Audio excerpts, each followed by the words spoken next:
35 साल तक इस मुर्दा घर की चौकीदारी करने के बाद चाचा रिटायर हुए, लेकिन उसके 3 साल बाद तक भी चाचा का कोई रिप्लेसमेंट नहीं मिला। बहुत मुश्किल के बाद एक लड़का मिला, नाम दिलीप, जो तैयार हुआ इस मुर्दा घर की चौकीदारी करने के लिए।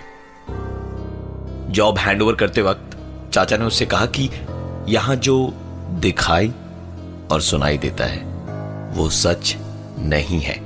अंदर से कई तरह की आवाजें सुनाई दे सकती है, पर तुम बस अपना काम करते जाना और इनकी तरफ ध्यान बिल्कुल मत देना। आज काम पर दिलीप की पहली रात थी। रात करीबन 2 बजे तक वो जाग रहा था और उसके बाद उसे नींद आने लगी। आधी नींद में उसने एक आवाज सुनी।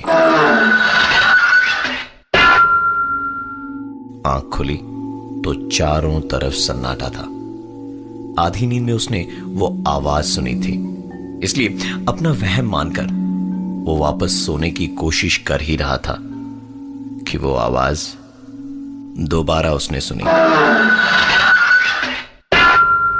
आवाज मुर्दाघर के अंदर से आई थी।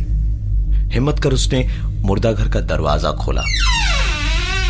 अंदर एसी चल रहा था, पूरा माहौल शांत था। दबे कदमों से वो अंदर की ओर बढ़ रहा था कि तभी उसकी नजर एक खुले ड्रॉर पर पड़ी।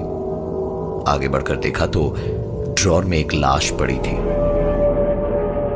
पहले तो वो डर गया, लेकिन फिर उसे लगा कि मुर्दा घर में तो लाशें ही होंगी, सो इसमें घबराने की कोई बात नहीं।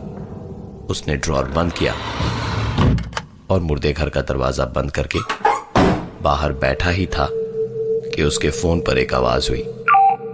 देखा तो फोन में बैटरी नहीं के बराबर ही थी। उसने अपने बैग से चार्जर निकाला और सीधा मॉर्ग के अंदर घुस गया, क्योंकि चार्जिंग पॉइंट सिर्फ वहीं था। दिलीप अपने फोन को चार्ज पर लगाकर दरवाजे की तरफ आगे बढ़ ही रहा था कि चार्ज पर लगा उसका फोन अचानक से बज उठा।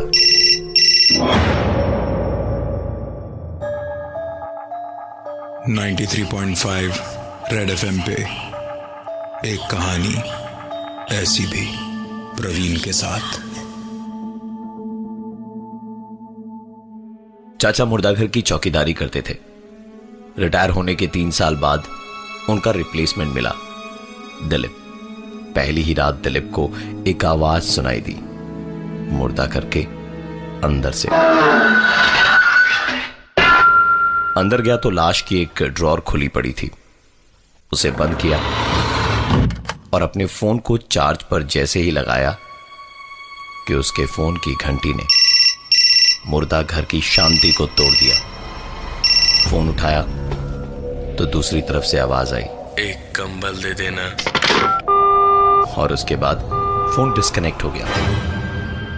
दिलीप ने जब उस नंबर पर फोन किया तो उसे अपनी आंखों और कानों पर यकीन नहीं हो रहा था, क्योंकि वो मुर्दा घर के अंदर रखे हुए लैंडफोन का नंबर था।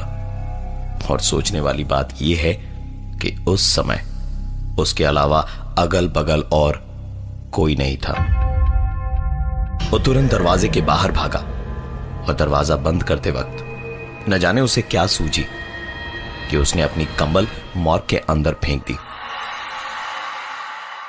पूरी रात इसके बाद और कोई घटना नहीं घटी। सुबह जब उसने दरवाजा खोला तो कंबल दरवाजे के ठीक सामने ही पड़ी थी, पर वैसे नहीं जैसे उसने कल रात को फेंकी थी। कंबल समेट कर रखी हुई थी। अगली रात दिलीप जब काम पर गया तो उसने दरवाजा खोलकर कंबल अंदर फेंक दी और सोने चला गया। यह उसका डेली का रूटीन बन गया था। यहां काम करते हुए उसे करीबन 2 महीने हो गए थे। आज की रात उसने फिर से वही आवाज सुनी जो उसने पहले दिन सुनी थी। दरवाजा खोलकर उसने अंदर कदम रखा। सामने एक ड्रॉर खुला पड़ा था। उसने ड्रॉर को बंद किया और बंद करते वक्त उसने गौर से सुना तो ठीक उसके पीछे से उसे एक आवाज सुनाई दे रही थी। वो आवाज सुनकर लग रहा था जैसे कोई वॉकिंग स्टिक को लेकर चल रहा हो। ये आवाज एकाएक बंद हुई और शुरू हुई दूसरी एक आवाज। पॉकेट में पड़ा दिलीप का फोन बज उठा। नंबर मॉर्ग का ही था। उठाने पर दूसरी तरफ से आवाज आई, थोड़ा पानी भी दे दो।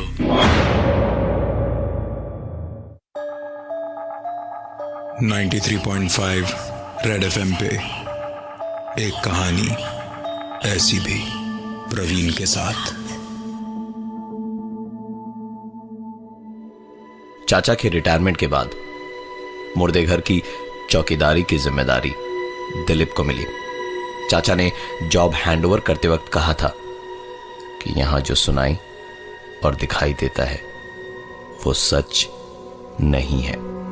वहां काम करने के पहले दिन से ही दिलीप जैसे किसी न दिखाई देने वाली ताकत का गुलाम बन गया था और हर रात सोने से पहले मुर्दा घर के अंदर कंबल और पानी रख देता।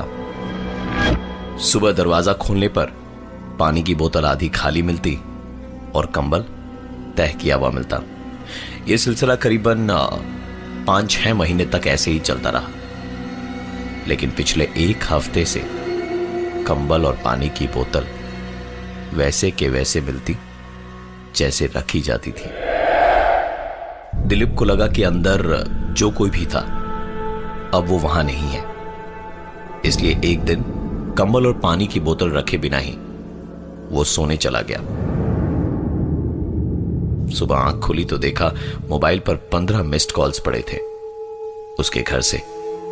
कॉल बैक किया तो बीवी ने रोते रोते बताया कि बच्चे की तबीयत कल रात से बहुत खराब है। दिलीप दौड़ा दौड़ा घर गया तो बच्चे की हालत वाकई में बहुत ज्यादा खराब थी। वो कमरे में अपने बेटे के बगल में बैठा ही था कि उसने किचन से आती हुई एक जानी पहचानी आवाज सुनी। दौड़कर किचन में गया तो समझ में आया कि यह आवाज सिलेंडर से आई थी। इससे पहले कि वो कुछ रिएक्ट कर पाता, पॉकेट में पड़ा उसका फोन बजने लगा। नंबर उसी मॉर्ग के लैंडलाइन का था। फोन उठाया तो आवाज आई, मैं यही हूं। उसे समझ आ गया था कि दिलीप से गलती हुई है। वो दौड़ता हुआ मॉर्ग पहुंचा और पुराने रजिस्टर से उसके पहले यहां काम करने वाले चाचा का नंबर निकाला और उनको फोन लगाया। चाचा ने फोन उठाया और दिलीप की सारी बात सुनने के बाद बस इतना ही कहा, आता हूं।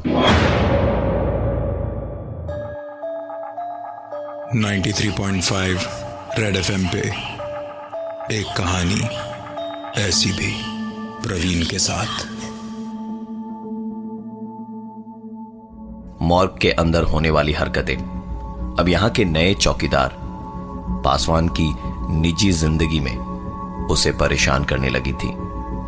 परेशान होकर उसने यहां के पुराने चौकीदार को फोन करके सारी बात बताई। उन्होंने फोन रखने से पहले बस इतना ही कहा, आता हूं।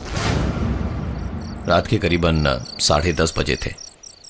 चाचा और दिलीप दोनों मॉर्ग के बाहर बैठे ही थे कि एक आवाज आई। दिलीप इस आवाज को सुन जैसे ही खड़ा हुआ, चाचा ने उसका हाथ पकड़कर उसे बैठने का इशारा किया। करीबन 15 मिनट बाद वो आवाज एक बार फिर से आई। चाचा ने कहा, तुम बैठो, मैं देख कर आता हूं। चाचा को अंदर गए 20 मिनट हो गए पर वो बाहर नहीं आए। दिलीप डरा हुआ तो था, लेकिन फिर भी हिम्मत कर अंदर जाने को उठा और दरवाजे की तरफ बढ़ ही रहा था कि पीछे से किसी ने उसे खींचा। पलट कर देखा तो चाचा थे, जो उस पर चिल्ला रहे थे कि अंदर क्यों जा रहे हो। पासवान ने कहा, आप तो अंदर गए थे ना, फिर बाहर कैसे? सुनकर चाचा बोले, मैंने तुमसे कहा था ना कि यहां जो दिखाई और सुनाई देता है वो सच नहीं है। चुपचाप बैठो यहां मेरे साथ। चाचा और दिलीप बैठकर बातचीत कर ही रहे थे कि मॉर्ग के अंदर से एक आवाज आई। चाचा ने कहा तुम बैठो, मैं अंदर जाकर देखता हूं। चाचा को अंदर गए 20-25 मिनट हो गए थे। दिलीप से अब रहा नहीं गया। वो हिम्मत करके अंदर चला गया कि जो भी होगा देखा जाएगा। अंदर गया तो एक ड्रॉर खुला पड़ा था। पास जाकर देखा तो उसमें चाचा की ही लाश थी, कंबल ओढ़े हुए। चाचा की लाश को देखते हुए दिलीप को सिर्फ एक ही बात याद आ रही थी कि यहां जो भी दिखाई और सुनाई देता है वो सच नहीं है, वो सब झूठ है। जो भी दिखाई दे सुनाई दे सब झूठ है। जो भी दिखाई दे सुनाई दे सब झूठ है। जो भी दिखाई दे सुनाई दे सब झूठ है। जो भी दिखाई दे सुनाई दे, जो भी दिखाई दे सुनाई दे सब झूठ। जैसे जैसे दिलीप इस चीज पर यकीन कर रहा था कि जो भी उसे दिखाई दे रहा है वो सच नहीं है, वैसे वैसे वो लाश अपना रंग बदल रही थी। पीछे उसे एक आवाज सुनाई दे रही थी और सामने वो चाचा की नहीं, अपनी ही लाश को उस ड्रॉर में देख पा रहा था। और धीरे धीरे वो आवाज इतनी जोर पकड़ रही थी कि दिलीप उसे ठीक अपने कानों के पास सुन पा रहा था। दिलीप की लाश अगले दिन सुबह मॉर्ग में मिली। चाचा आज भी अपना रिप्लेसमेंट खोज रहे हैं। मैं हूं प्रवीण और ये थी आज की एक कहानी ऐसी भी। वैकेंसी है, आप काम करना चाहेंगे?